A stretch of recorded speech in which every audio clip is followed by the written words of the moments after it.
পদত্যাগ করেছেন অন্তর্বর্তী সরকারের তথ্য উপদেষ্টা নাহিদ ইসলাম। এই পদত্যাগ হঠাৎ নয়, প্রায় মাসখানেক ধরে তার পদত্যাগের গুঞ্জন শোনা যাচ্ছিল।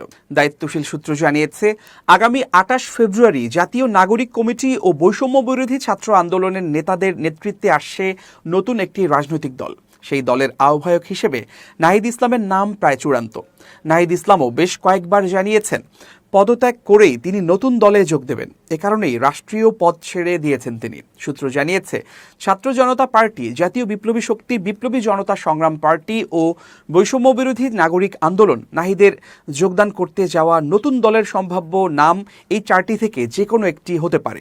ছাত্রনেতারা জানান, ১২০ থেকে ১৫০ সদস্য বিশিষ্ট নতুন দলের জন্য এরই মধ্যে ৭০ জনকে বাছাইসহ শীর্ষ ৯টি পদের জন্য ৯টি নাম চূড়ান্ত করা হয়েছে।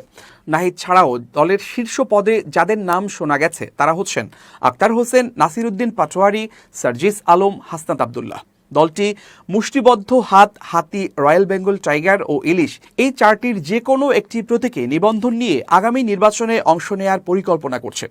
এদিকে পদত্যাগপত্র জমা দেওয়ার পর দুপুরে প্রধান উপদেষ্টার বাসভবন যমুনার সামনে এক সংবাদ সম্মেলনে নাহিদ বলেন, আমি মনে করেছি সরকারে থাকার চেয়ে রাজপথে থাকা বেশি প্রয়োজন, তাই পদত্যাগ করেছি।